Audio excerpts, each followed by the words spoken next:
আমার তেলাও শুনতে পারতে না। এই কথা আল্লাহ পাকের কাছে ভালো লাগে নাই। আল্লাহ পাক কি বলছেন, জিবরাইল যাও দাউদের কাছে, দাউদকে আমার সবল শক্তি সম্পর্কে একটু ধারণা দাও। কি দাউদ, আল্লাহ পাক তোমার সালাম দিচ্ছে, আমার সাথে আসা, সবচেয়ে নিকটে যে পাহাড় আছে এখানে যাও, চলো। আল্লাহর হুকুমে পাহাড়টা দুই ফাঁক হয়ে গেল, ভিতরে গেলেন দুইজন, দাউদ আলাইহিসসালাম আর জিবরাইল আলাইহিসসালাম। যাওয়ার পরে আমরা পাহাড় পড়তে মনে করেন 10 ভাগের 1 ভাগ উপরে আর 9 ভাগ নিচে। ভিতরে যাওয়ার পরে একটা পাথর, না প্রথমে বলছেন দাউদ কিছু দেখা যায় না, কিছু দেখা যায় না, কারণ আল্লাহ নূরে আলোকিত হলো। পুরা পাহাড়ের ভিতরে আলোকিত হওয়ার পরে কিছু দেখা যায় না, কি পাথর, উঠাও। কোন আওয়াজ শোনা যায়, কই না।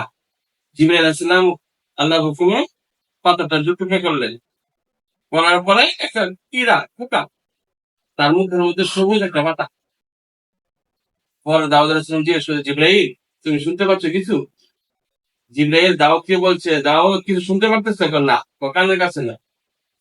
কানের কাছে নেওয়ার পরে দেখে কি, এই পোকাটা দেখে পাতাটা খাইতেছি, আর একটা আওয়াজ, পট পট পট পট আওয়াজ শোনা যায়।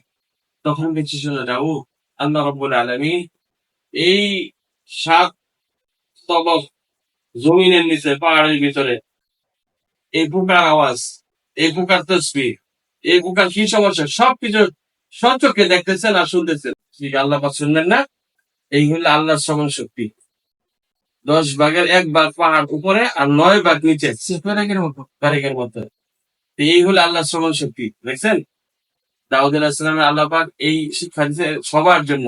আমরা যেন না মনে করি যে এত ব্যস্ততার মধ্যে, এই যে যখন মক্কা গেছি, শত শত লক্ষ লক্ষ মানুষ আল্লাহর কাছে চাইতেছে, কেউ এরকম ধারণা আসতে পারে আল্লাহ এই তো লক্ষ মানুষের মাঝখানে আমারটা তুমি শুনবা, আমারটা তো না শুনতে পারো। এই যে এখানে আমাদের শিক্ষণীয় এই কিসসা দ্বারা পড়ছে, এই ঘটনা দ্বারা পড়ছে, এই কাহিনী, তারা কখন আল্লাহ সম্পর্কে এরকম ধারণা করবে না। আরেকটা হাদিসে আছে, আল্লাহ পাক ছায়ের টালে অমাবস্যা রাত্রে কালো পিঁপড়া কোন জায়গায় যা এরও দেখে।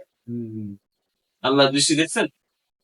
এই হইলে সুবহানাহু ওয়া তাআলা আম্মা ইউশরিকুন। আল্লাহ সম্পর্কে তার ধারণা নাই, তার ঈমান নাই। মান আরাফা রাব্বা, দরকার যে আল্লাহকে, নাফসা মান আরাফা নাফসা নাফসা ফাকাদ আরাফা রাব্বা, যে তার নিজেকে চিনছে সে আল্লাহকে চিনছে। আল্লাহ